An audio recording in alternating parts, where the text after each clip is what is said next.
everybody, it is Quicken and welcome back to 5 Fact Friday. So today I have a couple announcements and then I actually have to cut today's episode short. I am heading to the suburbs today so I can go to Target with my friend Justine. You might know her from a ton of the Bronco vlogs, the Pine Barrens vlog. She's definitely been on this channel before. She was in the Daylight Savings vlog last year. I'll leave a link to that because today I'm heading down there so we can go to Target and get Halloween stuff, and I'm gonna bring my camera along too to document that so you can get excited for that video. Today, I have a lot of questions. Last week's episode, there was a comment that was like, hey, talk about your punk house, and that comment got a ton of upvotes, so I'm gonna talk about that today. Quickly, the Quicken pins are on pre-order.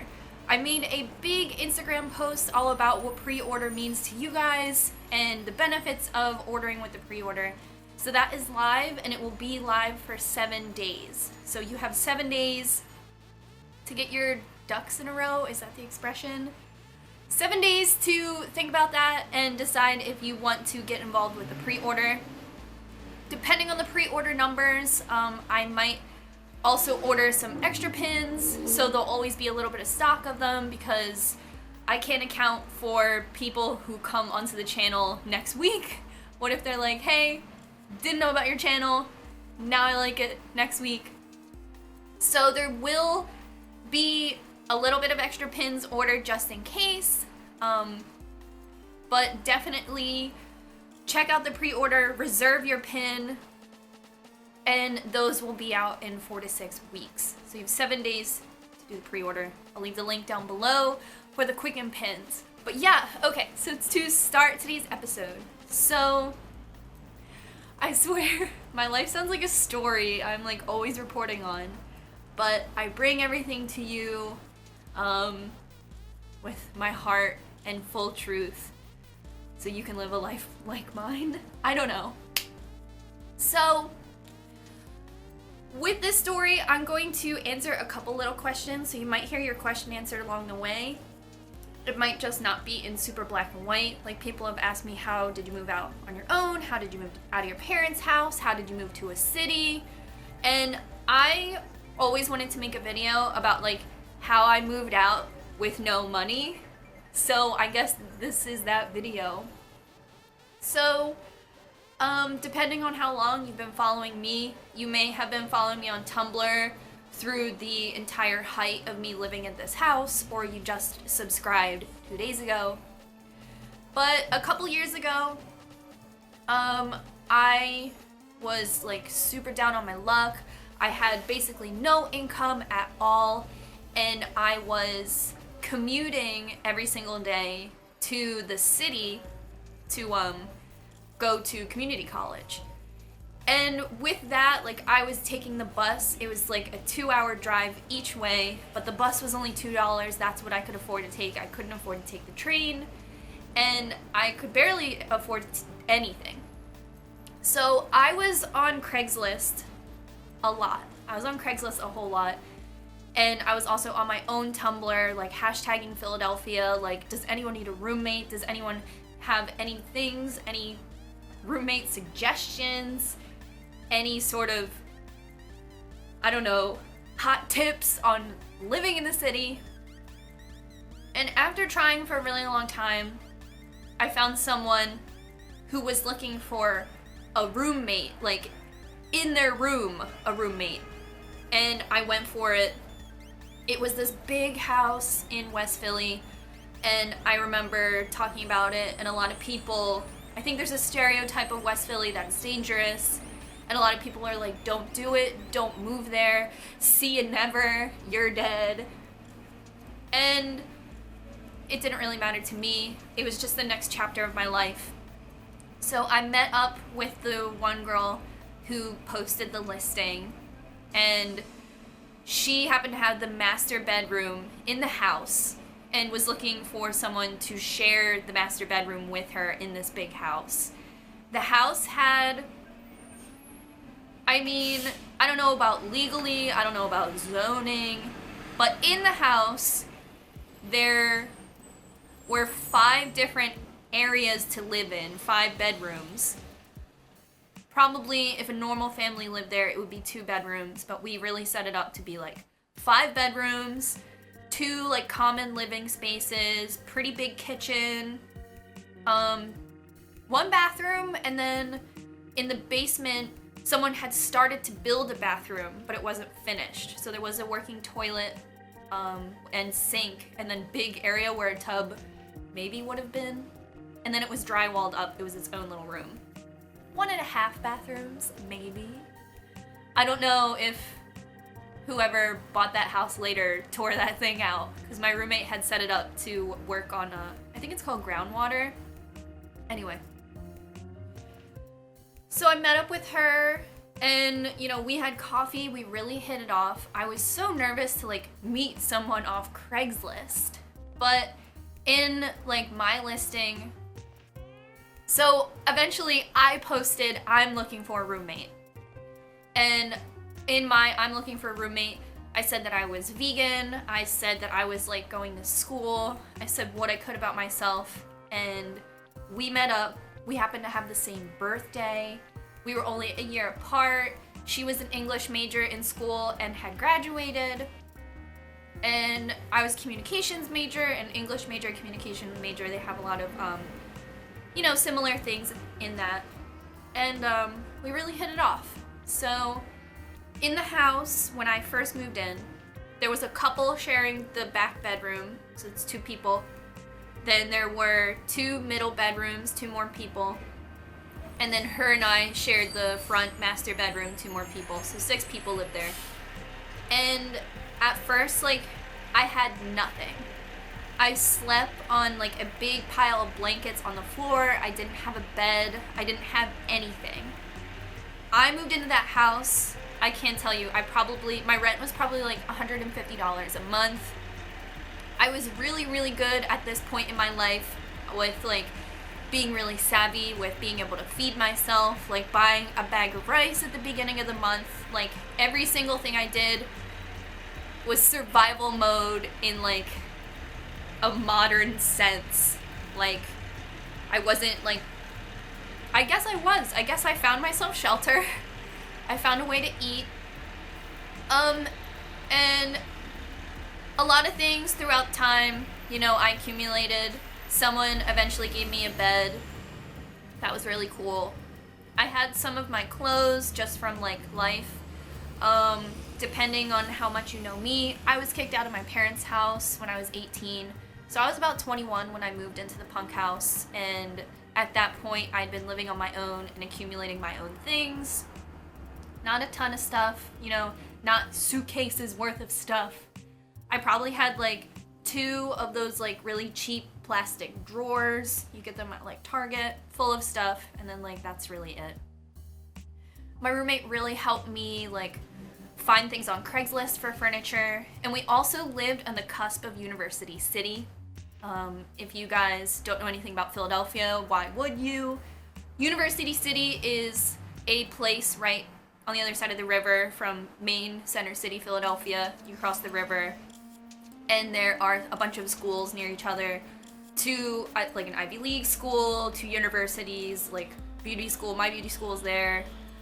Culinary arts school, just a ton of schools in a really concentrated area. So there's this thing called Penn Christmas, and Penn Christmas is when all the college kids either are going home for the year or they've graduated, and they throw all their stuff out because they don't want to bring it with them.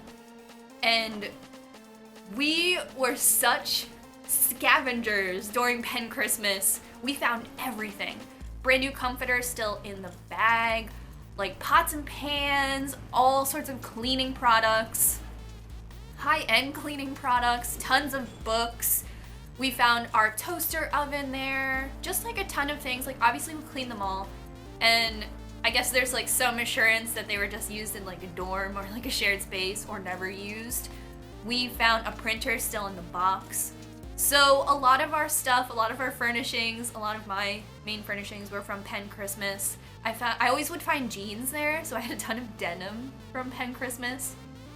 And I loved our house. there was such a great dynamic there. My roommate, she had 2 gardens, and she would always plant, and we would eat from the garden. Of course I would with hesitance, but my roommate, I don't know, there was just so much that we did.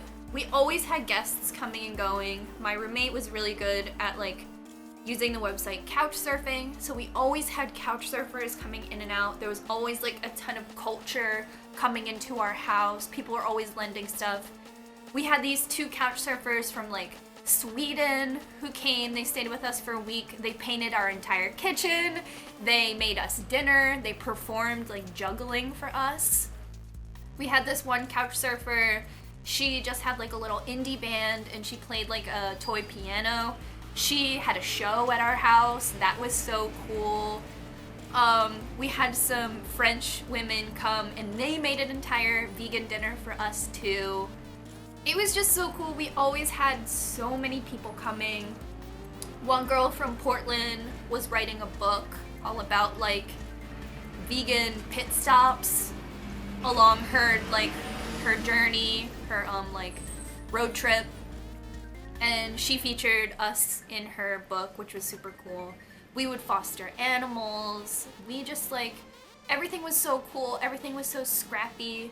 My roommate was so good at figuring all this stuff out. And I think when I came into it as a person who was like in fucking survival mode, and then my roommate was like really open to being thrifty and upcycling and just like working with what she had, I think when our worlds combined, it really put the house in a really cool place.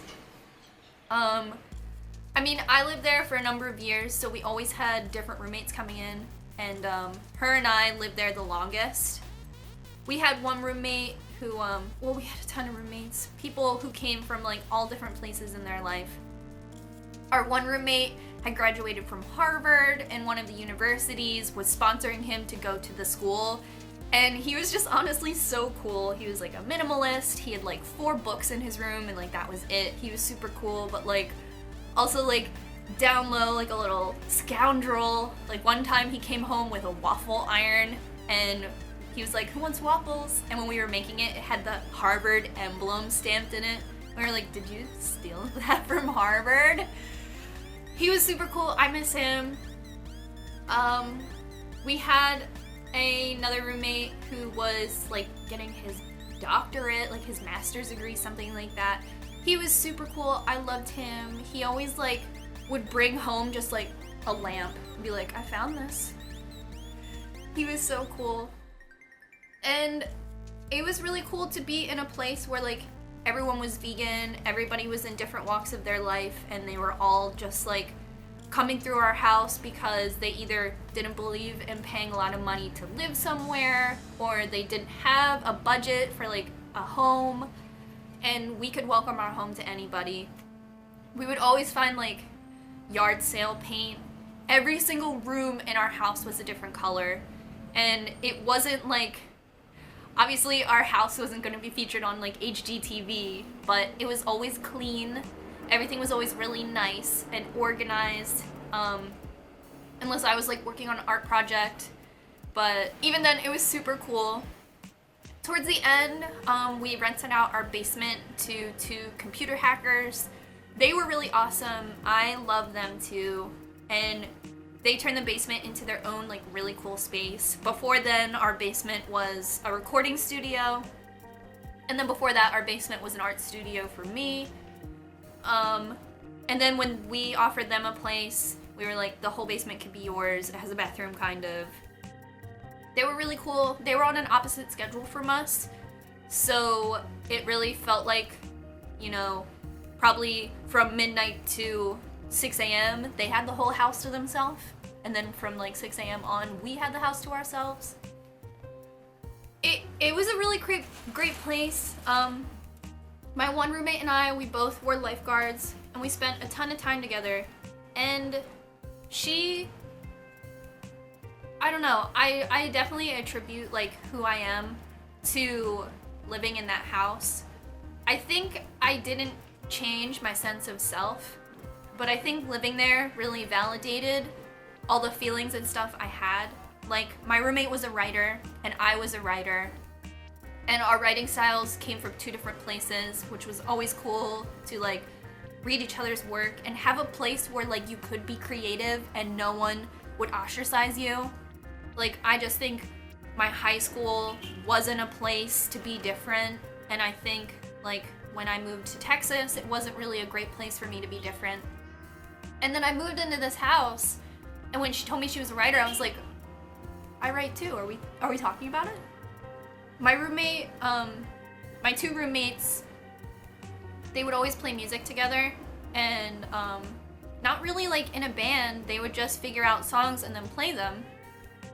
And I remember my roommate would ask me what songs I wanted her to learn, and she would let me sing. And I really like singing. I really have a ton of fun singing. And it was really scary the first time she was like, do you know the words? And we would learn songs together. She could play piano. So there was like some Me Without You songs that we would learn. And it was always really cool. Like, she would take up like a lot of odd jobs. She worked at like a farmer's market. She would do like a ton of dog walking and stuff. And she was a dog nanny for this one house, and the house had a piano, and it was like a huge, great space. We always found places to be absolutely for free. Woo! I loved it so much. So there was one night, I'll always remember this. I felt so proud to live in that house and so validated, and I felt like my entire identity was valid. So I invited my parents to come to the house. My mom, my brother's dad, my two brothers. And it was crazy to get them all in one place. It's never happened again. Never. So I was like, hey, I don't want to freak them out. I don't want to punk house them to death. You know, let's just make something that happens to be vegan, but isn't like in your fucking face vegan. Because my roommate, she knew how to cook. You know, she had a bread maker. She would make everything from scratch with a fucking chopping machine, food processor. So we had them over, and we just had like vegetable stir fry. And I remember my mom was like, I don't want anything vegan. I don't want to park here. I don't want to park outside. I don't want to be num num num num num. And I remember thinking, like, this like woman, I know her. She's like obviously my mom, but I felt no connection to her. And looking across the table, my real connection was with my roommates and that house, in a place where I thrived, and it wasn't with the people at the table. I love my brothers, but... So I remember when my parents left for the night, obviously we had a ton of leftovers because they were all pretty much assholes about that. But I remember I felt such a pure passion for my roommate, who helped me through this night and kept smiling across the table, even though my parents were like, obviously like fucking assholes. And when the door closed and they left, and fuck them, my roommate just reached out to me, and we held on to each other, and it really felt like home. And it's hard sharing that experience because I can't believe I was a part of it, and that it happened so quickly and like without any assurance at all. I was like, let me just put my first and last name on fucking Craigslist and see what happens. But I actually fell into something like super pure and super developing for me. Because like I said, I had been living on my own and I had some sense of who I was, but living there just like developed everything and fine-tuned everything and helped me figure out like how I wanted to be treated as a person, like what kind of footstep I wanted to leave in this life, and how to take nothing and turn it into something that I could absolutely live and function with. And I'll always have those tools and that understanding of everything I ever took from that house. I think I lived there for 4 or 5 years. After my main roommate moved out, she decided to become a farmer, and she works at a farm that has a dormitory, so now she lives there. She like rode her bike off into the sunset, and like that was it. After that, I continued to live at that house, but it kind of like all fell to shit. I think that like her heart and her purity, like, and love and all of that, just like her honesty, I felt like kept that house the way it should be. And I tried to uphold that, but when she moved out, I like somehow became the leader of the house, and that was hard. We had a new roommate that we had to evict, which was really hard. That had never happened. There had never been any toxicity in the house when her and I lived there. And then I stopped being there less and less and less. I mean, up until that point, I had only had odd jobs. I was selling art. I was like working under the table. I was the lifeguard. So I only had like really weird odd jobs. But when I got the job at the coffee shop, you know, I was gone 8 or 9 hours a day, and I felt like everything that used to be a part of the house and what the house stood for, I felt like that message got more and more lost the less I was there, and the more other people came in who took advantage of like the really cheap fucking rent, and how the house was already like very established with furniture, pots and pans, bedding, beds. So I eventually moved out, and like my mail still got sent there, so I would visit from time to time. John and I actually had to change the locks after some crazy shit happened. So actually, I looked a few weeks ago, and the house is actually relisted with the like real estate agency, and it's fucked up. Like, they painted all the walls, they tore out all the carpet, it was the worst, and they have all laminate floors. It's listed as like a 3-bedroom and not like a 6-bedroom shanty town. And I don't know, like, I wish like, I was like, if I had PewDiePie money, I would buy that house right now. And I would do all my YouTube videos in it, and I would just live there and try to recreate that atmosphere that I loved so much. And maybe it'll stay for sale for a long time. I loved the neighborhood, I loved my neighbors, I loved the travelers, the couch surfers. It was so cold in the winter. My room did not have a radiator. Our dishwasher did not work, and it's listed, it's the same dishwasher in the listing, and I'm like, yo, that doesn't work, it never worked. That's the same one. I see that sticker on there. I don't know. I loved that house with like a full and pure heart. And everything that ever happened in there, I love so much. I have hundreds of poems and short stories about the house, influenced by the house, being in the house.